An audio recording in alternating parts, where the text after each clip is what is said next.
jujur rasa berkendaranya ini agak beyond my expectation. Halo guys, welcome back to CVT Cars Videos and Talk Shows. Balik lagi sama gue, Reza RFR. Mercedes-Benz GLC. Yes, SUV yang mengambil basis dari sebuah C-Class, yang mana pernah kami review varian SUV normalnya beberapa waktu lalu. Reviewnya ada di sini, direview oleh Gopas waktu itu. Dan di tahun 2020 menjadi mobil Mercedes-Benz yang paling laris di Indonesia. Karena apa?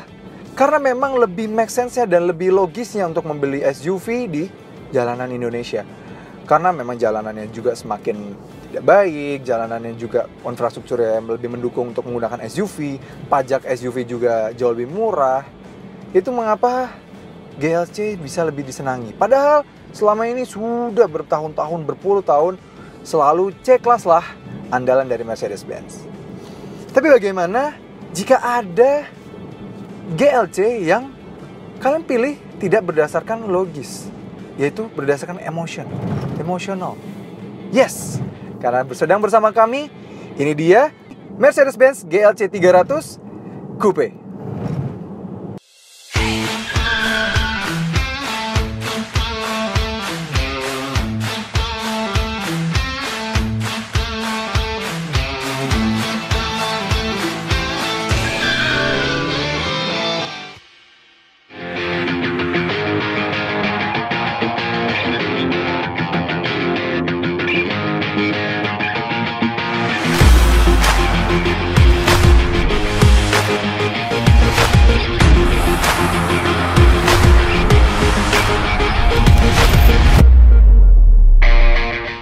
Yes, GLC 300 Coupe ini memang masih mengambil basis dari GLC yang sama persis, platformnya juga dari C-Class, banyak juga sharing kesamaan dengan yang varian non-coupe-nya. Namun ada beberapa hal yang membuat GLC 300 ini jauh lebih spesial jika dibandingkan yang varian non-coupe-nya. Karena memang Mercedes-Benz membuat yang varian coupe-nya ini jauh lebih berperforma dan juga memiliki penggerak yang berbeda, yaitu adalah 4MATIC, yang mana di Mercedes-Benz 4MATIC adalah all-wheel drive. Yes, mobil ini sudah berpenggerak all-wheel drive, yang artinya berbeda dengan saudaranya yang masih menggunakan rear-wheel drive saja. Artinya dia lebih capable untuk menjadi sebuah SUV, namun memiliki styling yang jauh lebih menarik untuk dilihat dan lebih terlihat berbeda di jalanan jika dibandingkan dengan GLC yang biasa. Oke, langsung aja kami bahas apa aja yang membedakan GLC Coupe ini dengan varian yang SUV biasanya. Perbedaan dari depan sini hampir bisa dibilang minimal sekali dibandingkan dengan GLC 200 yang pernah direview oleh Gopas kemarin. Which is not a good thing. Karena apa? Harganya perbedaannya dengan yang GLC 200 itu hampir 400 juta. Yang mana ini yang GLC 200 itu yang non-4MATIC, yang GLC 200 di harga 1 miliar 60 juta. Ini 1,429. Namun sayang sekali di depan sini masih mirip sekali. Lampunya sama, teknologinya belum yang multi beam. Padahal C300 yang varian tertingginya C-Class itu sudah menggunakan multi beam LED yang mana secara teknologi paling bagus di antara rival-rivalnya. Kalau ini masih LED high performance-nya Mercedes-Benz, which is yang adalah LED reflektor. Yes, dia teknologinya yang di-reflect ke bawah dulu baru ke depan. Jadi memang secara estetika bagus, tapi secara fungsi kurang jika dibandingkan dengan multi beam LED. Sisanya grillnya sama, desainnya sama, bawahnya juga sama, persis sekali. Jadi kalau hadap depan persis gini, kalian tidak akan bisa menemukan perbedaan dengan varian GLC yang GLC 200. Bagaimana dengan sampingnya? Kita lihat. Lanjut pada bagian samping. Ya, secara dimensi ya berbeda sedikit lah dengan varian yang GLC 200 yang bentuknya SUV biasa. Ini memiliki panjang 4729 mm. Dan juga yang berbeda lagi adalah penggunaan velgnya, yang ini dual tone dengan multi spoke seperti itu. Dan yang uniknya di GLC 300 Coupe ini, dia justru antara ban depan dan juga ban belakang memiliki perbedaan dimensi. Yang depan dia memiliki konfigurasi 255/45 ZR20, yang belakang 285/40 ZR20. Yes, dia memiliki tapak yang lebih lebar. Dibandingkan dengan yang AMG GLE yang beberapa waktu lalu kami sudah review, dia di AMG GLE itu padahal sama-sama 4MATIC dan juga bersama-sama SUV coupe, padahal yang MG GLE itu yang performa lebih tinggi ya. Tapi di sana konfigurasi ban depan dan belakang tidak ada perbedaan sama sekali. Kalau di sini justru ada perbedaan. Aneh ya. Oke, sisanya yang berbeda pastinya ya kalau kalian lihat dari samping langsung terlihat sekali ya. Kalau yang GLC biasa itu dari pilar sini dia tetap steady di sini ya, tinggi sampai ke belakang. Kalau yang coupe ini dia langsung sloping roofline. Nantinya pasti akan berpengaruh sedikit terhadap headroom di baris kedua, tapi nanti akan kita bahas nanti. Terus juga sisanya juga sama sih, dia tetap mendapatkan spion, ambient light, dan keyless entry. Dan yang kami sayangkan adalah di sini justru masih belum ada kamera 360. Sayang sekali. Padahal di varian C300 yang paling tertingginya C-Class itu sudah ada kamera 360. Di sini masih belum ada.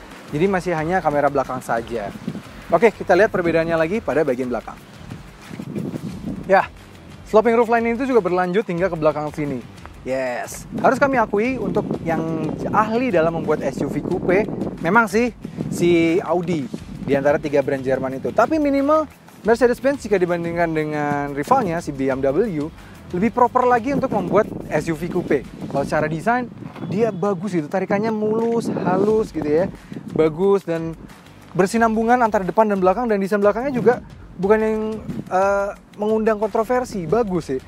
Tapi memang dia yang facelift ini dia diberikan chrome gini ya, menjadi alis dari rear tail lights-nya ini. Rear tail lights-nya juga sudah semuanya LED dan bagus ini ya, sedikit ada ducktail-nya sedikit ini, bagus, menambah kesan aksen sporty-nya. Dan juga sudah ada emblem GLC 300 karena ini varian yang lebih tinggi secara mesinnya. Sudah ada emblem 4MATIC karena dia all-wheel drive. Dan di bawah dia sudah ada penggunaan yang kami kurang suka, yaitu adalah sayang sekali knalpotnya sudah mengikuti Mercedes-Benz terbaru yang mana sudah menggunakan aksen knalpot palsu saja, karena aslinya knalpotnya dikeluarkan dari bawah sana, bukan dari sini. Sayang sekali. Jadi itu hanya aksen belakang. Sisanya ya memang berbeda sekali, berbeda drastis sekali dengan GLC yang kita tahu selama ini. Oke, kita lihat bagian bagasinya. Kapasitas bagasi GLC Coupe ini lebih kecil 50 liter dibandingkan GLC biasa di 500 liter saja.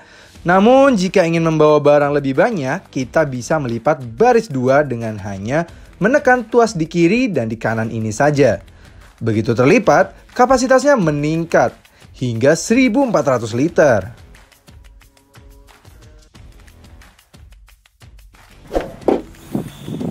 Membahas varian GLC 300. Yes, dia berbeda dengan GLC 200 yang direview dengan Gopas yang seperti kami bilang tadi. Dia menggunakan mesin yang varian 300 dari Mercedes-Benz, yang artinya menggunakan mesin 2000 cc dengan turbo dan dengan tenaga 258 horsepower dan torsi 370 Nm. Tenaga itu karena dia menggunakan sistem 4MATIC, artinya all-wheel drive, tenaganya dialirkan ke 4 rodanya melalui transmisi 9G-tronic Mercedes-Benz. Nah, bagaimana dengan rasa berkendaranya? Tapi ntar dulu, kita cek dulu apa aja perbedaan pada bagian interiornya. Di depan, yes, basically dia mirip-mirip sekali dengan varian GLC 200 dan juga C300. Dia layout dashboardnya mirip banget dengan C-Class, GLC yang udah sering kami review. Mirip sekali ya, dia juga sudah menggunakan konsol tengah yang diberikan wooden panel bertekstur. Bagus sekali nih, jadi tidak terasa seperti wooden panel palsu. Ini bagus, ada teksturnya dengan kombinasi dengan warna silver di sini, leather asli di sini. Dan juga speedometernya sudah persis dengan C300 dan juga GLC 200 yang mana sudah digital display. Jadi sudah bagus sekali, sudah bisa kita ganti-ganti juga. Displaynya sudah bisa sport, klasik, dan juga progresif. Entertainmentnya sudah menggunakan MBUX, lucu juga ya. Jadi C-Class dengan basis yang sama, dengan bentuk interior yang sama, belum dapat MBUX. Kalau di mobil ini justru sudah MBUX. Namun ada yang kami sayangkan dari penggunaan MBUX di mobil ini. Justru di varian GLC sebelumnya dan juga di C-Class yang belum MBUX, Apple CarPlay-nya itu full screen. Justru ini di MBUX, Apple CarPlay-nya tidak full screen. Sayang sekali ya, itu jadi kelemahan dari MBUX. MBUX walaupun sangat canggih, tapi memiliki kelemahan adalah tidak full screen-nya dari Apple CarPlay. Even sampai varian MG GLE yang kami review beberapa waktu lalu. Sayang sekali ya, jadi ini di kanan kirinya masih ada layar hitam gitu, layar mati yang tidak bisa di-touch. Tapi sisanya seperti pengaturan ambient light yang ada 64 warna, terus juga info dan juga layarnya, medianya, Bluetooth, semua juga sudah bagus dan disupport lagi juga sudah dengan premium sound dari Burmeister. Sisanya karena dia MBUX sudah bisa touchscreen, sudah bisa Hi Mercedes, dan juga sudah bisa, ya how may I help you, oke, cancel. Terus juga sudah bisa menggunakan trackpad ini, bagus sekali. Dan pengaturan kursinya sudah elektrik, dan juga sudah ada 3 memory seat. Pengaturan setirnya juga sudah elektrik, sudah bisa maju mundur, bagus sekali, terasa mewah di sini ya. Dan untuk material kursinya sendiri, kami sebenarnya kurang suka pada bagian part kursinya, karena dia menggunakan Artico leather yang mana leathernya ini kayak pecah-pecah gitu ya, agak keras. Tapi dibantu dengan penggunaan Alcantara seat dari bagian tengahnya, jadi di-insert dengan Alcantara seat. Jadi ya at least ketolong dengan kanan kirinya yang masih menggunakan Artico leather yang justru agak kasar ya dibandingkan dengan Mercy lainnya. Yang membedakan lagi adalah headroom dari baris keduanya. Yes, karena dia menggunakan sloping roofline gitu ya, headroom memang jadi sedikit terkorbankan. Ini hanya tersisa sekitar 3 jari saja jika dibandingkan dengan GLC yang memiliki headroom lebih baik. Pastinya yang varian SUV saja yang bukan coupe pastinya jauh lebih baik. Ditambah lagi karena dia bentuknya coupe dan membutuhkan tarikan garis bodi, dia hanya memiliki sunroof saja, tidak memiliki lagi panoramic sunroof hingga ke belakang sini. Jadi di belakang gelap saja gitu ya. Tapi minimal tertolong dengan ambient light yang bagus mengelilingi sekitar mobil. Jadi terasa sangat premium sekali. Di tengah dia juga tetap ada dapat armrest dengan ada kantong dan 2 cup holder. Namun yang disayangkan adalah sekarang justru yang di belakang jadi tidak dapat lagi USB socket 12 volt atau 5 volt atau USB-C. Tidak ada sama sekali soket dari belakang sini. Jadi ada pengurangan untuk yang varian GLC coupe ini, sayang sekali. Sisanya nothing much, di depan sama, belakang hampir basically sama. Paling membedakan adalah space di headroom dan juga tidak adanya panoramic sunroof. Bagaimana dengan rasa berkendaranya? Langsung aja kita coba. Merasakan rasa berkendara dari GLC 300 coupe ini, bisa kami bilang jujur rasa berkendaranya ini agak beyond my expectation. Karena kami pernah merasakan C300, yaitu ada varian paling tingginya C-Class yang non-AMG, which is itu adalah mobil yang memiliki set suspensi paling keras yang pernah kami rasakan di antara Mercedes-Benz. Dan kerasnya itu terasa kurang pas. Apalagi Mercedes-Benz selalu memiliki image yang walaupun dia sporty-sportinya dia tetap nyaman. Di C300 itu semua tidak ada. Nah, di GLC 300 kami expecting seperti itu. Akan ride-nya akan harsh, akan keras, dan bawaannya kurang menyenangkan. Tapi turns out di sini tidak seperti itu. Memang dia dibandingkan dengan GLC 200 biasa, dia sedikit lebih keras. Itu semua karena memang dia penggunaan velg yang lebih besar, dan juga ya dia ada 4MATIC dan memang dibentuk untuk lebih sporty dibandingkan dengan yang GLC 200. Tapi di sini surprisingly masih relaxing to drive. Lagi misalnya cruising seperti ini, sudah ada cruise control, dan ketika di kecepatan 100 dia bisa menahan hanya di bawah 1500 rpm saja. Jadi terasa sekali relax di sini. Ditambah lagi posisi mengemudinya pas. Mau kalian buat seperti rasanya seperti next sedan, bisa. Mau dibuat commanding seperti like SUV, juga bisa. Tambah lagi itu semua karena pengaturannya sudah sangat lengkap dari elektrik sebelah sini, dan pengaturan setirnya juga sudah lengkap, sudah elektrik juga. Jadi sangat intuitif sekali. Tambah lagi ketika berjalan jauh gini, kaki tidak mudah pegal karena sudah ada thigh support yang bisa diatur secara elektrik juga melalui sini. Jadi ya cukup nyaman lah di mobil ini. Tidak terasa seperti yang kami bayangkan. Memang ada beberapa kekurangan Mercedes-Benz pada zaman dulu yang masih ada tetap hingga sekarang, yaitu adalah setirnya yang overlap ke kiri. Ya terasa sekali ini ya, kami menghadap ke arah lurus tapi lambang Mercedes-Benz-nya sedikit ke kiri. Memang itu kelemahan dari Mercedes-Benz yang berformat setir kanan. Jadi kita akan selalu mendapatkan seperti itu. Tapi tidak apa-apa.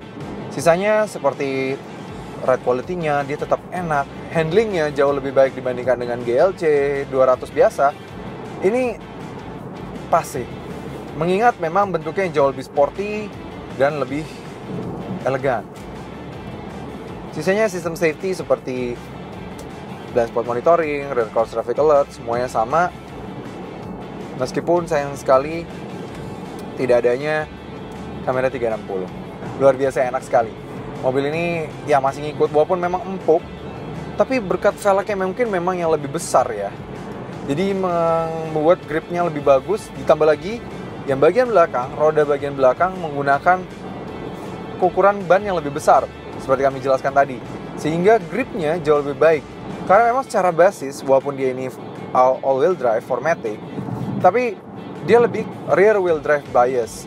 Jadi lebih sering akan menggunakan penggerak roda belakangnya. Walaupun kita tidak bisa memantau dari head unitnya atau dari MID-nya.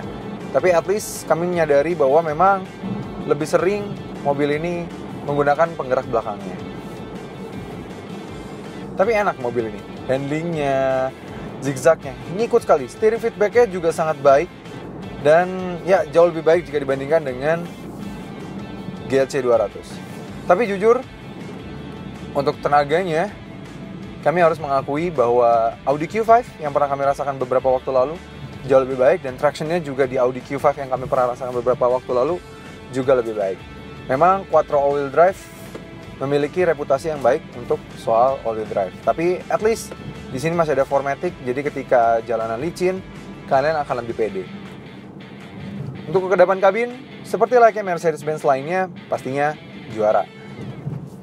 Kami sedang berada di traffic yang cukup ramai, tapi dia berhasil meredam dengan suara dengan sangat baik. Menurut pencatatan kami, dia mampu mencatatkan angka 67 decibel meter. Itu masih angka yang sangat baik, mengingat masih di bawah 70 decibel meter. Untuk figur efisiensi, GLC 300 Coupe ini memang bukan yang spesial.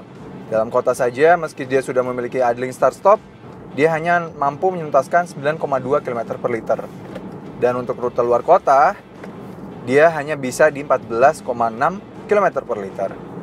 Itu semua memang karena mesin mobil ini yang jauh lebih besar dibandingkan GLC 200 dan juga menggunakan sistem penggerak 4MATIC.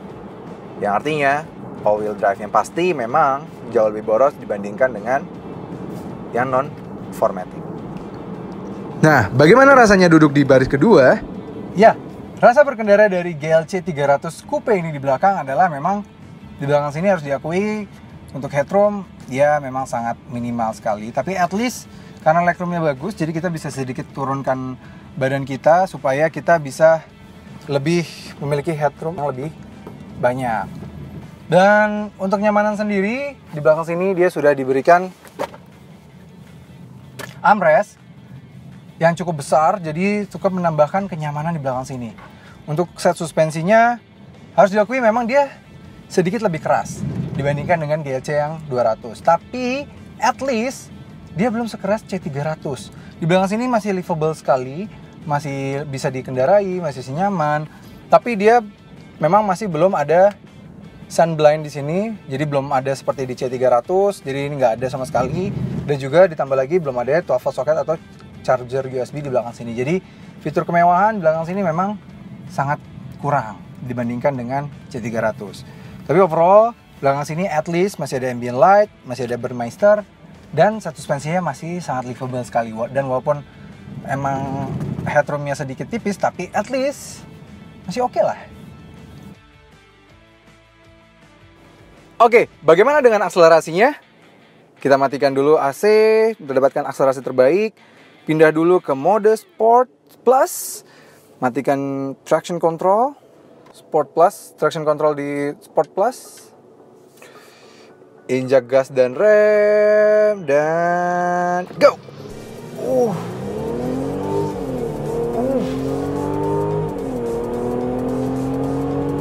Wah, 100! 0 sampai 100 dapat dituntaskan dengan mobil ini di 6,4 detik. Hanya 0,1 lebih lambat jika dibandingkan dengan klaimnya di 6,3 detik. Luar biasa.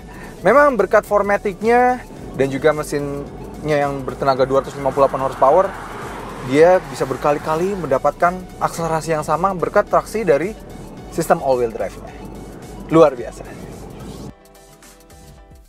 Ya, bisa disimpulkan bahwa GLC 300 Coupe ini memang bukan ditujukan bagi kalian yang ingin mencari kepraktisan, kenyamanan, dan juga kalian yang mencari mobil secara logis. Karena semua dari mobil ini adalah lebih ke arah emosional. Emosional secara desain, emosional secara performance, dan juga emosional secara eksklusivitasnya. Karena memang mobil ini diciptakan untuk tampil berbeda. Tampil beda dengan yang ada di jalanan, tampil beda dengan varian GLC yang biasanya yang paling laris di antara Mercedes-Benz lainnya. Dan ini memang pantas menjadi pembeda jika kalian ingin tampil beda di jalanan. Oke, sekian review dari gue tentang GLC 300 Coupe AMG Line ini. Terima kasih sudah menonton. Gue Reza Rever. Jangan lupa like video ini, subscribe ke channel YouTube CVT Indonesia, dan nyalakan lonceng notifikasi. Main-main juga ke Instagram kami dan follow Instagram kami di @cvt.indonesia. Oh iya, nantinya kami akan memiliki website dan akan kami taruh linknya di deskripsi. Sampai ketemu lagi di video berikutnya.